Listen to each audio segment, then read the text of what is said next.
예, 오늘의 증시 브리핑 시작하겠습니다. 시장이 좀 반등을 했는데, 해외 증시 3개월 연속 빠지다 보니까 이 정도 되면 좀 기술적 반등 나오지 않을까 이런 기대감이 있고, 또 이제 금리가 일단 지금 이제 4.9% 왔다 갔다 움직이고 있습니다만, 이제 5% 안쪽에서 움직이잖아요. 그래서 지금 봐서는 일단 기술적 반등 정도는 이제 시도해볼 만한 타이밍인 것 같다. 이런 어떤 이제 분위기가 좀 만들어진 게 있었고요. 특히 이제 미국의 문제가 이제 지난번에 보여드린 건데, 그 S&P 500 선물에 대해서 하락 배팅이 진정이 되고 살짝 이제 숏에서 롱, 그러니까 하락 배팅에서 살짝 상승 배팅 쪽으로 이제 올라갔다 이런 말씀을 드린 적이 있었잖아요. 근데 이게 이제 되게 기록적이었어요. 무려 70주 연속해서 숏 배팅, 하락 배팅 우위에 어떤 이제 배팅이 이어졌었거든요. 근데 그게 70주 만에 살짝 상승 쪽으로 돌아섰다라는 점. 그러니까 혹시 11월에는 기술적 반등하지 않을까? 이런 기대감이 좀 있었던 것 같아요. 그래서 이런 부분들이 이제 지수가 올라갈 수 있는 환경을 만들어줬고,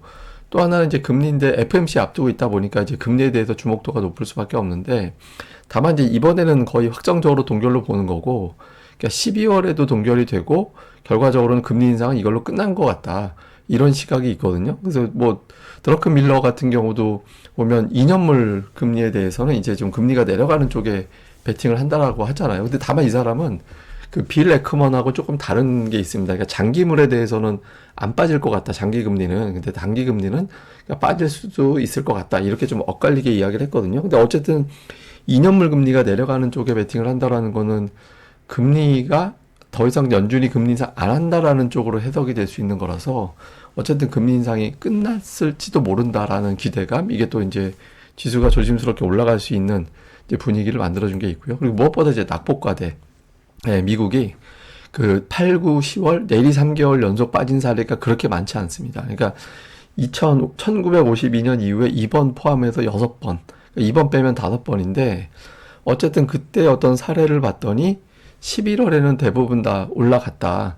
그러니까 이런 어떤 통계들이 있었거든요. 그러니까 연말까지도 대부분 다, 이게 제가 모두라고 표현했는데 어쨌든 대부분 다 이제 올라가는 그런 사례가 좀 있다 보니까 투자자들이 기술적 반등에 대한 기대감이 있었고, 우리 증시 같은 경우도 좀 오버한 게 10월에 이스라엘이 11.6% 빠졌거든요. 근데 코스닥이 12.5% 빠졌어요. 그러니까 다른 나라 증시 보면 우리가 좀 유난했다라는 걸 알 수 있잖아요. 그러니까 2차전지 관련된 종목군들 신용 또 털리고 공매도 나오고 이런 것들이 겹치면서 수급이 안 좋아서 좀 유난을 떨었죠. 그러다 보니까 유난 떨었으니까 기술적 반등도 좀 시도해 볼 만하지.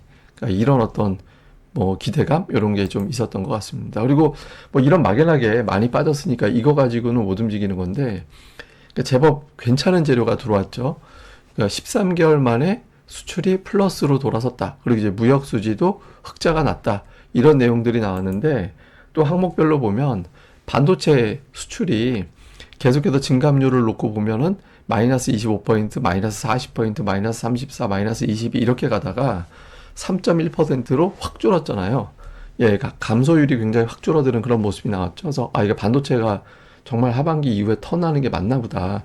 이런 기대감이 만들어졌죠. 근데 이게 왜 센 재료로 볼 수 있냐면 이전에 이제 국내 수출하고 코스피 지수하고의 어떤 차트 흐름을 이렇게 비교해 놓고 보면 되게 비슷하게 가거든요. 그러니까 수출하고 우리나라 증시, 이게 왜냐면 우리나라 수출이 잘 되면 기업들의 실적이 좋아져. 그러니까 외국인들은 그럼 한국 주식 수출주들 사야 돼. 수출주들이 시가총액이 높으니까.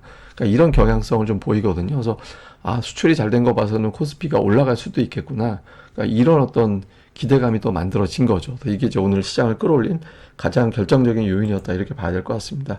그러니까 반면에 이제 2차 전지는 좀 안 좋았는데, 제가 어제도 보여드렸습니다만 2차 전지는 공매도가 너무 세요. 오늘은 그 LG에너지 솔루션 저게 왜 저렇게 나왔는지 모르겠는데 어쨌든 어제 무려 38.98%가 공매도였잖아요. 오늘도 에코프로비엠 같은 경우는 24%, 그러니까 전체 거래의 4분의 1은 공매도였거든요. 이제 공매도가 여전히 강하게 나타나고 있죠.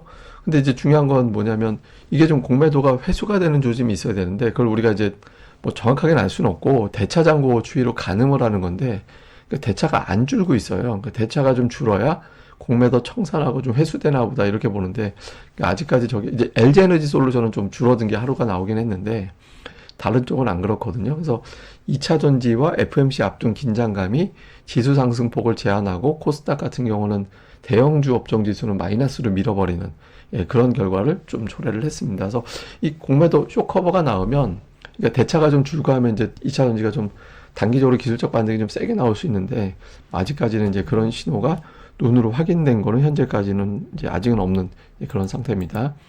다음에 이제 수급에서는 외국인 투자자들이 오늘도 코스피는 팔았습니다. 이제 코스피 이제 팔고, 그다음에 코스타가 이제 사고, 그다음에 외국인 선물 사면서 금융 투자가 이제 매수 들어오고 이런 구도를 보였거든요.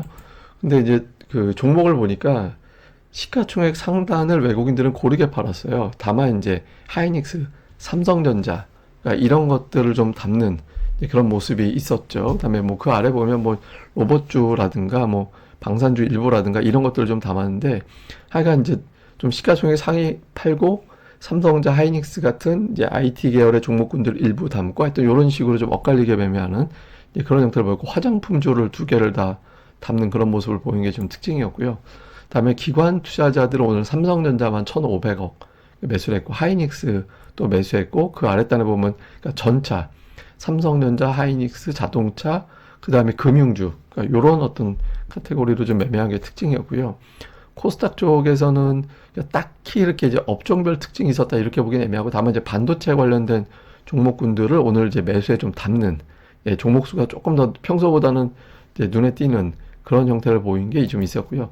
기관은 오늘 엔터주 좀 YG 뭐 담고 JYP 담고 뭐 이런 식으로 이제 엔터주 담은 게 있고 그 외에는 뭐 이렇게 업종별로 특이하게 이걸 쭉 담았다라기보다는 좀 골라 담는 느낌, 골라서 담는 그런 이제 모습을 보였습니다. 다만 이제 업종으로 보면 양쪽 다 이제 반도체 업종 사고 뭐 2차 전지 엇갈리고 뭐 이런 형태를 보이긴 했거든요. 그래서 조금 종목군별로는 좀 다르게 이제 대응하는 그런 모습이 좀 있었습니다.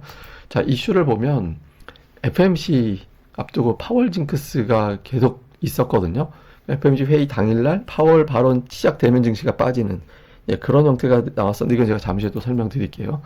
그 다음에 이제 미국에서 10월을 돌이켜보면 마이크로소프트, 아마존 올라가고 테슬라, 엔비디아 빠졌는데 이게 이제 상징적인 의미에서 보면 이제 테슬라하고 엔비디아가 갖는 또 상징적인 의미가 있고 우리나라 종목들에 또 연결고리가 있는 종목군들이 또 많이 딸려 있잖아요.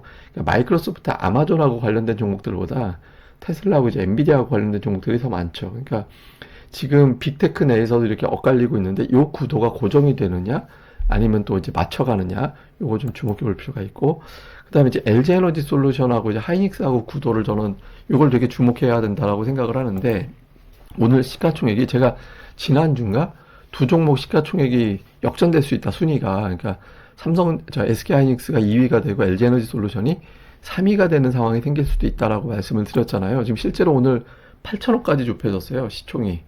그러니까 되게 좁아졌거든요. 이게 어떤 의미를 갖냐면 LG 에너지 솔루션이 밑으로 가고 하이닉스가 올라간다라는 거는 우리나라 시총 1, 2위가 삼성전자 하이닉스가 되고 두 종목의 시총 합산이 거의 500조 원 되는 게 되잖아요.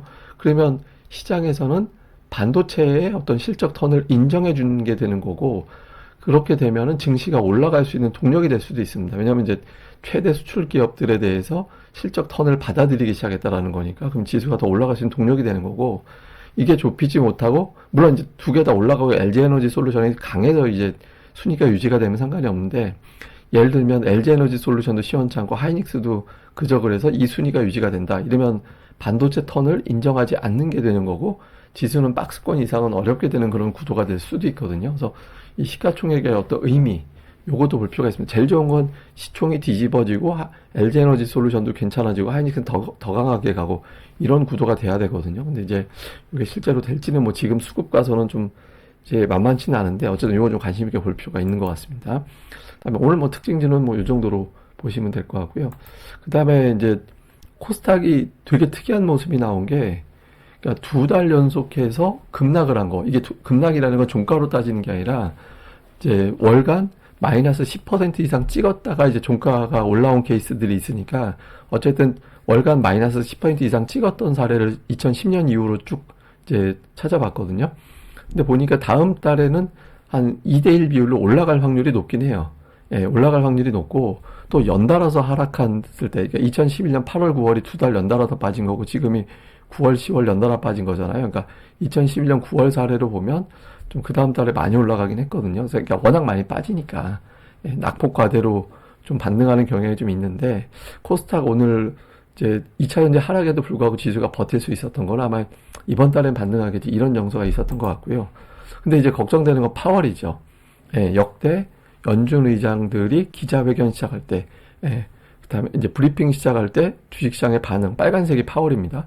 다른 연준 인사들은 시장이 그렇게 나쁘지 않거나 그저 그랬거나 버냉키 같은 경우 오히려 올라가고 그랬는데 파월은 등락하다가 뚝 떨어져요.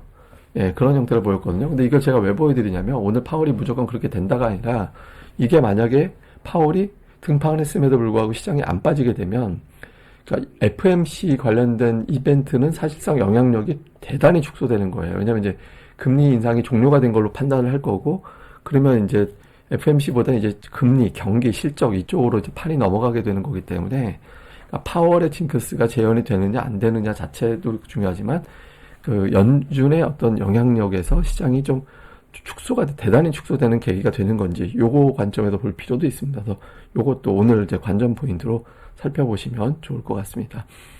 또 자세한 건 제가 또 계속해서 내용을 전달해 드릴 테니까 방송 꼭 구독하기 그리고 좋아요 1000개 한번 돌파 좀 부탁을 드리도록 하겠습니다. 감사합니다. 다음에 뵙겠습니다.